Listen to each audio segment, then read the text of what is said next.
Hello hello, je vous retrouve aujourd'hui pour une nouvelle recette, très facile, mais le goût du monde mondial de cette recette, vous n'êtes pas prêts. C'est simplement une recette de riz avec de la viande. Vous pouvez utiliser n'importe quelle viande, ça fonctionnera toujours. C'est une recette qui est un banger, comme disent les jeunes. C'est une recette inratable. Donc si tu veux régaler ta petite famille, tes amis, tes invités, peu importe, et que tu veux pas passer 10 000 heures en cuisine, je te conseille cette recette. Let's go!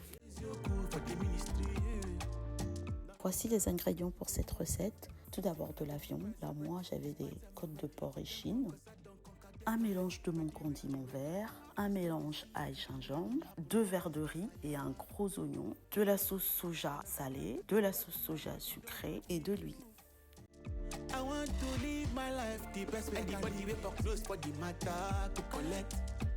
Je fais chauffer mon huile pour y faire revenir ma viande. Et une fois que celle-ci est dorée, je vais lâcher mes oignons, sans oublier les autres condiments. Je mélange le tout et je fais cuire un petit peu pour colorer mon oignon. Je viens ensuite rajouter mes 2 cuillères à soupe de sauce soja salée. Je remue le tout.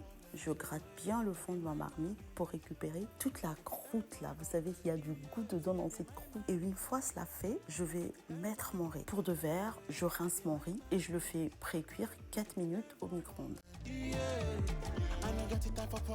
Ensuite, j'ajoute de l'eau. Il faut vraiment pas en mettre beaucoup. Il faut qu'il y ait environ 2 cm d'eau au-dessus de votre riz. Et là, je vais venir ajouter mes 2 cuillères à soupe de sauce soja sucrée. J'insiste, c'est absolument optionnel. Vous n'êtes pas obligé de mettre de la sauce soja sucrée si vous n'aimez pas le sucré salé. Je couvre ensuite et je laisse cuire jusqu'à ce que le riz ait absorbé tout le liquide. Et là, je viens refermer avec du papier alu. En fait, là, le but, c'est de garder vraiment toute la vapeur dans ma marmite. Et ensuite, là, je vais faire cuire environ un quart d'heure. Il faut bien entendu ouvrir de temps en temps et mélanger pour éviter que le riz croûte trop. Et une fois que ce temps est écoulé, mon riz est cuit.